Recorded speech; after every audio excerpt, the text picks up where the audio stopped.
मोदी और मुसलमान को लेकर जितने मुंह उतनी बातें आज से नहीं सालों से होती आई। और वक्फ कानून को लेकर आए पीएम मोदी तो फिर वही नैरेटिव गढ़ा जा रहा है कि मोदी मुसलमानों के खिलाफ है। लेकिन जब गरीब मुसलमानों के भले के लिए वक्फ एक्ट लाने से पीएम मोदी को संसद में ये लोग नहीं रोक पाए तो फिर दौड़ दौड़े सुप्रीम कोर्ट गए। कल सुप्रीम कोर्ट में वक्फ एक्ट पर सुनवाई का पहला राउंड था, जिसमें ओवैसी, कपिल सिब्बल, अभिषेक मनु सिंघवी जैसे लोगों ने घोड़े खोल दिए कि सुप्रीम कोर्ट से किसी तरह से इस कानून पर ही रोक लगवा लें। लेकिन कल वो नहीं हुआ। सुप्रीम कोर्ट ने कहा कि नहीं, कानून पर रोक नहीं लगा रहे। आज सुप्रीम कोर्ट में राउंड 2 की बारी थी। आज भी सिब्बल, सिंघवी, ओवैसी एंड कंपनी को सुप्रीम कोर्ट से वो झटका लगा जिसे वो ना तो दिखा पा रहे हैं ना छुपा पा रहे हैं। आज सुप्रीम कोर्ट की हर बात आपको बताऊंगा, क्योंकि हो सकता है अब तक भी खबर जारी होगी भाई सुप्रीम कोर्ट में ये हो गया वो हो गया। आपको बड़ी खबरें पता ही नहीं आज सुप्रीम कोर्ट में क्या क्या हुआ है, क्या खेला हुआ है इन लोगों के साथ ही आज सबकी नजर कलकत्ता हाईकोर्ट पर भी थी, जहां ममता सरकार की छीछालेदर हो गई।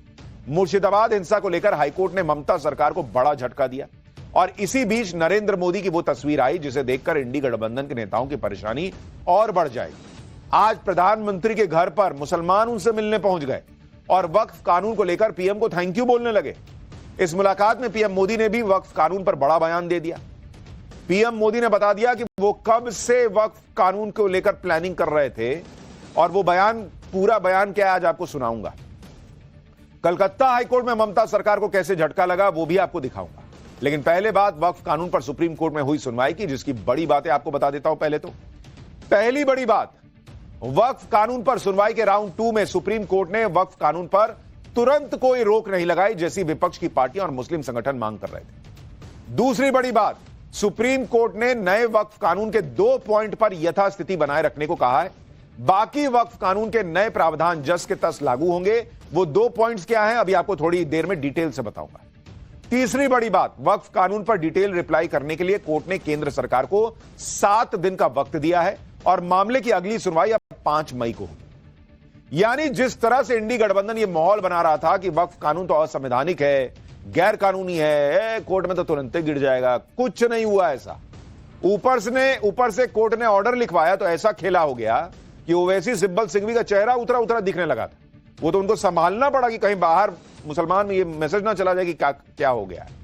वो खेला क्या है वो भी बताऊंगा, कैसे ममता बनर्जी की मुश्किलें बढ़ने वाली हैं वो भी दिखाऊंगा।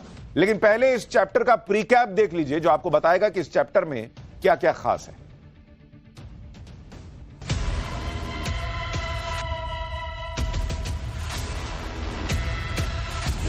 हम उसकी आज भी मुखालिफत कर रहे हैं और कल भी अपोज करते रहेंगे। ये कानून कहीं ना कहीं संविधान के खिलाफ बना है। कोई भी प्रॉपर्टी एक्वायर की और रेवेन्यू रिकॉर्ड में गवर्नमेंट का आ गया तो क्या वो चीज थोड़ी ना खत्म हो जाएगी। जगन्नाथ टेम्पल का, माता वैष्णो देवी का, तिरुपति का, काशी विश्वनाथ का, सिर्फ उसी समुदाय, उसी धार्मिक वर्ग के लोग ही उसका संचालन कर सकते हैं। प्रधानमंत्री मोदी का लाया नया वक्फ कानून इंडी गठबंधन की आंखों में चुभ रहा है, क्योंकि अगर मुसलमानों में यह मैसेज चला गया कि पीएम मोदी ने उनकी भलाई के लिए कितना बड़ा काम किया है तो फिर इंडी गठबंधन की राजनीति की दुकान ही बंद हो जाएगी। इसलिए वक्फ कानून के विरोध में सुप्रीम कोर्ट में कानूनी लड़ाई लड़ी जा रही है और इस लड़ाई में अभी 7 दिन का ब्रेक लग गया है। यह ब्रेक सुप्रीम कोर्ट ने लगाया। आज वक्फ कानून पर सुनवाई के दौरान क्या क्या हुआ पहले उसकी डिटेल बता देता हूं। दरअसल आज कोर्ट में केंद्र सरकार की तरफ से पेश हुए सॉलिसिटर जनरल तुषार मेहता ने वक्फ कानून पर रोक लगाने का कड़ा विरोध किया। सॉलिसिटर जनरल ने कहा कि यह कानून बहुत विचार विमर्श के बाद संसद से पास हुआ है। भाई, सरकार का पक्ष सुने बिना इस पर कोई रोक लगाना ठीक नहीं है। सॉलिसिटर जनरल को यह कड़ा विरोध इसलिए जताना पड़ा क्योंकि बुधवार को सुनवाई करते हुए सुप्रीम कोर्ट ने संपत्तियों को डी नोटिफाई करने की ताकत और वक्फ काउंसिल बोर्ड में गैर मुसलमानों की नियुक्ति पर सवाल उठा दिए थे। इस पर आज सॉलिसिटर जनरल ने पूछा कि क्या कोर्ट कुछ शुरुआती प्रावधानों को जानकर इन प्रावधानों पर रोक लगाने पर विचार कर रहा है क्या। सरकार के वकील ने कहा कि अगर आप इन प्रावधानों पर रोक, इसके बाद कानून लाया गया है। सरकार के वकील ने कहा कि कुछ मामलों में तो प्राइवेट प्रॉपर्टी को ही वक्फ संपत्ति घोषित कर दिया गया। यह भी तर्क दिया गया कानून के खिलाफ कुछ याचिकाएं तो राष्ट्रपति की मंजूरी से पहले ही डाल दी गई थी और बेंच ने उसे तुरंत स्वीकार भी कर लिया। इन दलीलों के बीच कोर्ट की तरफ से कहा गया कि हम अभी इस मामले में आखिरी फैसला नहीं ले रहे हैं। राज्य सरकारों की तरफ से पेश हुए सीनियर वकील राकेश द्विवेदी ने भी कहा कि अगर कोर्ट 1 हफ्ते तक कोई अंतरिम आदेश नहीं पारित करेगा तो आसमान नहीं टूट पड़ेगा। यानी नरेंद्र मोदी सरकार के तरफ से जो वकील पेश हुए, राज्यों की तरफ से जो वकील पेश हुए, उन्होंने सुप्रीम कोर्ट को याद दिलाया, बहुत स्ट्रांगली याद दिलाया कि भाई इस देश की जनता नेताओं को चुनकर भेजती है कानून बनाने के लिए, उनका काम करने के लिए। कल को भाई वो नेता जाएगा, पब्लिक पूछेगी कि आपने वक्फ पे क्या किया, आपने तो रोका नहीं वो जो सालों से चला आ रहा है। नेता क्या जवाब देगा कि भाई हमने तो किया था, सुप्रीम कोर्ट ने मना कर दिया। पब्लिक को लेकर अकाउंटेबिलिटी जो है वो नेता की ज्यादा है ना भाई। पब्लिक कहेगी हमने चुन के भेजा था आपको। यही सारी बातें आज सुप्रीम कोर्ट में सरकार के वकीलों ने याद दिलाई कि भाई आप सोचिए आप क्या करने जा रहे हैं। इन सब दलीलों और तर्कों के बीच सुप्रीम कोर्ट ने केंद्र सरकार को 7 दिन के अंदर अपना जवाब दाखिल करने के लिए कहा कि ठीक है आप 7 दिन में जवाब दीजिए। सुप्रीम कोर्ट ने वक्फ की कानूनी लड़ाई पर 7 दिन का ब्रेक तो लगा दिया, लेकिन यह वक्त देने से पहले सुप्रीम कोर्ट ने कुछ बातें क्लियर कर दी ताकि कोई कंफ्यूजन ना रहे। सुप्रीम कोर्ट ने नए वक्फ कानून पर कोई रोक नहीं लगाई है, पूरे कानून पे कोई रोक नहीं लगी है।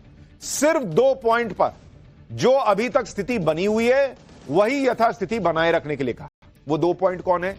पहला यह कि 5 मई यानी अगली सुनवाई तक वक्फ बाय यूजर और वक्फ बाय डीड संपत्तियों को डीनोटिफाई नहीं किया जाएगा।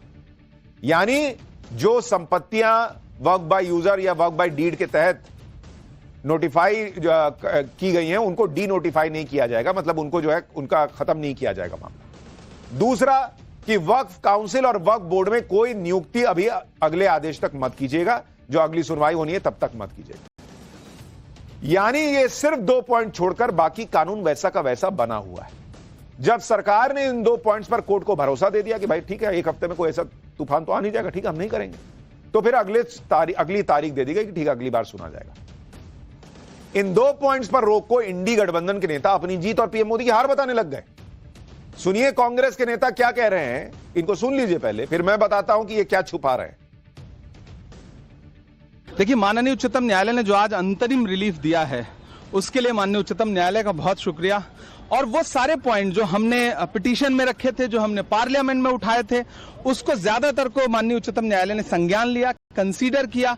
और आज जो रिलीफ है वो ये दर्शाती है कि ये कानून कहीं ना कहीं संविधान के खिलाफ बना है। सरकार की जमीन हड़पने की जो साजिश है उस साजिश को माननीय उच्चतम न्यायालय रोकेगा, मुझे पूरा विश्वास है। यानी सिर्फ 2 पॉइंट पर सरकार का जवाब आने तक अंतरिम रोक लगी है और ये लोग उसका ढिंडोरा पीटने लगे कि अरे इससे साबित हो गया कि बेकार कानून था। जबकि कोर्ट खुद कह रहा है कि इस कानून में बहुत सारी ऐसी अच्छी चीजें हैं जो बताई जानी चाहिए। मतलब कोर्ट मान रहा है कि अच्छी चीजें हैं भाई इसमें। अब यह समझ लीजिए कि वक्फ बाय यूजर पर सुप्रीम कोर्ट ने जो कहा उसे इंडी गठबंधन ने अपनी जीत तो बता लिया, लेकिन जो इस पर पेच है उसे कैसे इन लोगों ने छुपा लिया। दरअसल नए कानून में वक्फ बाय यूजर को लेकर यह साफ साफ लिखा है कि जो भी वक्फ बाय यूजर प्रॉपर्टी रजिस्टर्ड है वो प्रॉपर्टी वक्फ ही रहेगी, यानी उनको डीनोटिफाई नहीं किया जाएगा।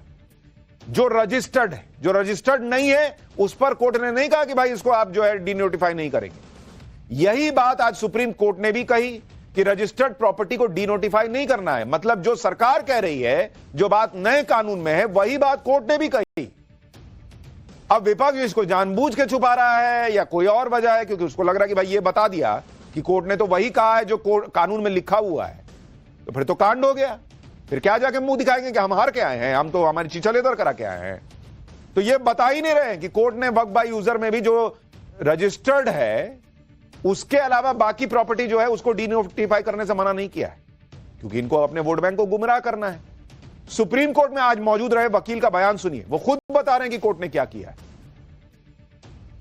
माननीय अदालत ने कहा कि जो वक्फ बाय यूजर है, जो रजिस्टर्ड हैं और गैजेटेड हैं, उसको गवर्नमेंट डीनोटिफाई नहीं करेगी टिल द नेक्स्ट डेट।